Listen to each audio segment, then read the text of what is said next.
Aujourd'hui, on va essayer de faire rapide. Euh, Hier, on a parlé sur le sujet de la gestion au niveau des comptes en banque. Combien de comptes en banque il faut avoir, combien de banques il faut avoir. Voilà, j'avais dit qu'il faut avoir minimum deux banques. Et dans ces banques-là, il faut avoir minimum trois comptes, voire même quatre comptes. Minimum trois comptes, mais c'est mieux quand même quatre. Et si vous en avez plus, eh ben, c'est tant mieux. Si vous pouvez même le mettre, comme je l'avais dit, dans d'autres devises, dans d'autres monnaies, c'est encore mieux parce qu'il y a des monnaies qui ont des avantages que d'autres n'ont pas. Voilà, le franc suisse a certains avantages que l'euro n'a pas, et ainsi de suite. Donc, hier, on a vu comment, voilà, comment stocker son argent correctement, comment bien mettre son argent à la banque, comment être assez souple sur le stockage de l'argent. Aujourd'hui, on va voir comment dépenser. De quelle manière il faut dépenser, comment il faut réfléchir, quelle mentalité il faut avoir. Parce que c'est malheureux de le dire, ça j'ai oublié de le dire hier, mais que c'est malheureux, c'est qu'en fait aujourd'hui, on n'apprend pas à gérer de l'argent. On ne nous apprend pas comment gérer de l'argent. Et je vais vous expliquer pourquoi on ne nous apprend pas à gérer de l'argent. Parce qu'en fait, si on apprend à gérer l'argent, on va devenir tellement intelligent dans la gestion de l'argent qu'on ne pourra plus en fait se laisser entuber par le monde actuel, par la modernité et tout.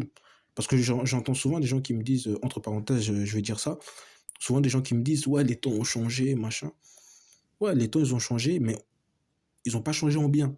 Si les temps, voilà, ils auraient changé en bien, bah, tout le monde serait content, tout le monde serait cool. Mais là, les temps, ils ont changé, c'est vrai, mais en très mauvais. Là, on est passé d'un truc qui était bien, d'un truc qui est dégueulasse. Voilà, je ferme ma parenthèse sur ça, c'est pas trop de sujet, mais en tout cas, c'est dommage qu'on n'apprenne pas en fait aux gens à gérer l'argent, à gérer ce qu'ils ont, comment savoir en fait, voilà, équilibrer au niveau des sommes. Parce qu'aujourd'hui, je peux vous l'assurer, hein, ça peut paraître fou, mais peu importe la somme que vous gagnez, vous pouvez vivre très bien, clairement. Vous pouvez vivre très bien. Tout est une question de priorité, de un, une question de gestion, de deux, et une question de mentalité. Voilà, de mentalité, de mindset, tout ça. Clairement, parce que moi, ça m'est arrivé au tout début, quand j'avais pas encore de taf. À ce moment-là, je faisais des petits business avec des amis au black.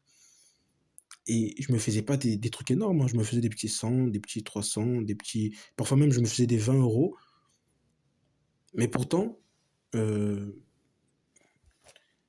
je vivais pas une vie dégueulasse, hein. Voilà, j'étais encore étudiant, j'étais en train de passer mon bac à ce moment-là. Mais pourtant, c'était pas dégueulasse. J'arrivais à m'acheter des petites montres, j'arrivais même à prêter, pas à prêter, plutôt à donner, excusez-moi, à donner de l'argent à ma maman, etc., etc. Mais pourtant, je me faisais pas un salaire. Donc, croyez-moi que on peut clairement vivre, peu importe, même si tu gagnes 500 euros par mois, tu peux bien vivre. Il faut juste savoir gérer l'argent, co- comment le dépenser correctement, avoir une bonne mentalité sur ça, bien comprendre les choses. Et clairement, vous allez voir que on peut tous gérer de l'argent. On peut tous gérer notre argent correctement et ne plus se faire entuber par tout ce qui se passe dans ce monde moderne. Donc, aujourd'hui, on va voir trois points. Non, même pas deux points, pardon. Deux points.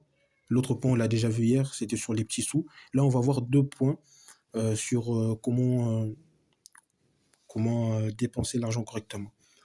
Alors, le premier point, c'est un point pour moi qui est super important, c'est que il faut pas acheter quelque chose que vous avez déjà, à moins de pouvoir revendre la chose que vous avez deux fois plus cher.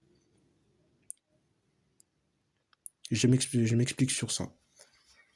Si vous avez une paire de lunettes, voilà, une paire de lunettes d'été qui est, voilà, qui est très beau, mais vous le trouvez plus assez esthétique. Voilà, vous dites, voilà, j'en veux un autre, et que vous allez, voilà, dans un magasin, et là, vous trouvez une belle paire de lunettes, et vous vous dites, voilà, moi, je veux cette paire de lunettes, je veux l'acheter pour l'été, etc. Moi, le conseil que je vous donnerais avant d'acheter cette nouvelle paire de lunettes, c'est d'abord de revendre la paire que vous avez chez vous 2 fois plus cher que le prix d'achat de base. Si vous avez une paire de lunettes qui vous a coûté, je ne sais pas, 30 euros, essayez de revendre cette paire 2 fois plus cher. Essayez de le revendre à 60 euros. Tant que vous ne pouvez pas le revendre à 60 euros, n'achetez pas une autre paire de lunettes. Et c'est là qu'intervient ce que je vous disais tout à l'heure, la discipline.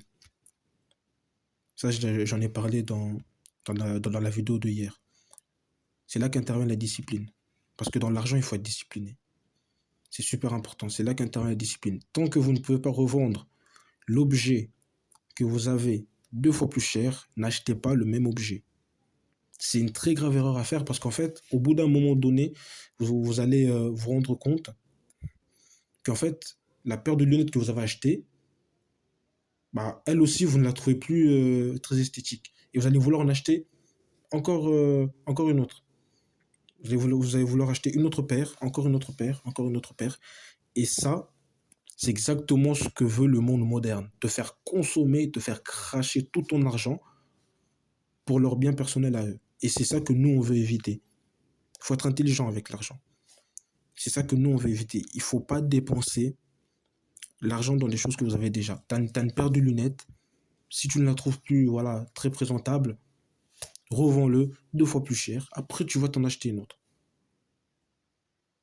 La seule raison pour laquelle tu peux acheter le même objet, mais que tu le possèdes déjà, c'est si l'objet que toi tu possèdes est en mauvais état. Il est cassé, il est plus utilisable. Voilà, si la paire de lunettes, tu as un verre qui est cassé ou bien la monture de tes lunettes n'est plus très droite, elle tient plus en place, là, tu peux t'en acheter une autre paire.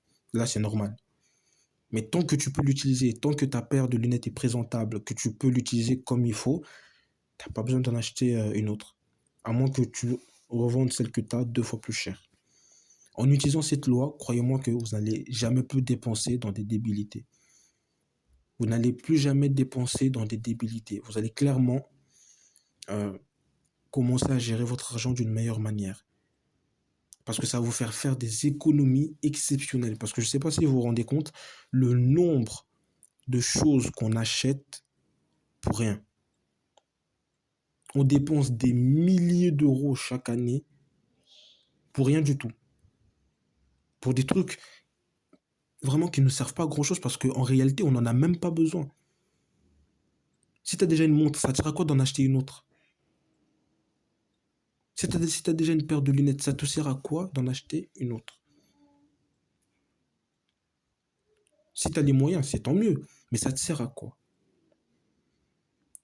Moi, je trouve ça même mieux d'acheter une chose à la fois. Par exemple, moi, j'aime acheter une seule chose à la fois.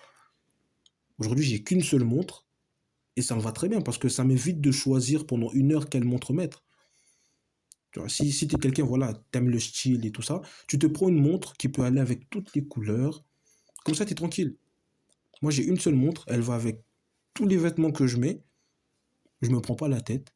Je dépense pas beaucoup d'argent et c'est très bien comme ça. Le jour où je vais vouloir en acheter une autre, j'aurai qu'à revendre celle-là 2 fois plus cher et je pourrais m'acheter une nouvelle montre. Ça, c'est une loi qui marche et qui est très efficace pour vous permettre d'économiser pas mal d'argent que vous auriez pu dépenser dans des trucs qui ne vous servent pas réellement. La deuxième chose à savoir au niveau de la dépense de votre argent, moi je conseille très fortement de ne plus dépenser par carte. Je sais que, voilà, comme je l'ai dit au début, les gens, tout ce qu'ils ont à dire, c'est le monde a évolué, le monde a changé. Mais comme je l'ai dit au début, le monde, il a changé, c'est vrai, mais pas en bien. Il a changé et il est devenu dégueulasse. Donc, moi, je vous conseille de ne pas suivre le standard. Voilà, tout le monde dépense par carte aujourd'hui. Ne suivez pas le standard. Dépensez, je dirais, à l'ancienne. Dépensez avec l'argent en papier. Moi, j'aime bien dire l'argent en papier. Dépensez avec l'argent en papier. Moi, je vous conseille. Parce que déjà, de un, ça va vous permettre de vous rendre compte combien vous avez réellement dépensé et combien il vous reste réellement. Parce que souvent, avec les banques, ça je l'ai remarqué, c'est un problème, c'est que vous avez certaines banques, quand vous allez dépenser de l'argent, la banque ne va pas l'afficher tout de suite sur votre téléphone. Souvent, la banque va l'afficher au bout de 3 jours, au bout de 4 jours. Et quand la banque, elle va l'afficher, vous allez vous dire, bah, j'ai pas beaucoup dépensé. Bah, au final, vous allez voir que en fait, vous êtes à découvert depuis 3-4 jours, mais même vous, vous n'êtes pas au courant. Parce que vous devez attendre que la banque fasse une mise à jour sur votre compte, etc., pour voir vos comptes. Et ça peut être très dangereux parce qu'en fait, vous pouvez vous retrouver dans des problèmes à découvert avec plein d'argent à rendre à la banque sans même le savoir. Et du coup, vu que vous n'êtes pas au courant, bah vous allez commencer vous allez continuer à vivre votre vie. Et à un moment donné, il y aura la banque à vous dire, bah monsieur, vous me devez 300 euros. Ah bah toi, tu seras là en mode, ah mais moi, j'ai pas 300 euros à vous donner, tu vois. Et c'est là que, excusez-moi le terme, mais la merde, elle peut commencer. Et donc, il faut faire très attention sur ça. Moi, personnellement, je vous conseille toujours de dépenser avec l'argent en papier. Parce que pour moi, le vrai argent, c'est ça. C'est quand tu as de l'argent en papier sur toi. C'est ça le vrai argent. C'est ça la vraie monnaie. Parce qu'avec ça, tu peux pas, quand tu dépenses avec de l'argent en papier, tu peux pas être à découvert. Si tu as 200 euros sur toi et que tu dois acheter un truc à 200 euros, tu achètes un truc à 200 euros et tu n'as plus rien. Tu peux plus dépenser autre chose. Tu peux pas faire un tour de magie et acheter un autre truc, non. Alors qu'avec la carte, même quand tu n'as plus de sous sur ton compte, tu peux continuer à acheter parce qu'en fait, tu vas commencer à emprunter de l'argent à la banque sans même le savoir.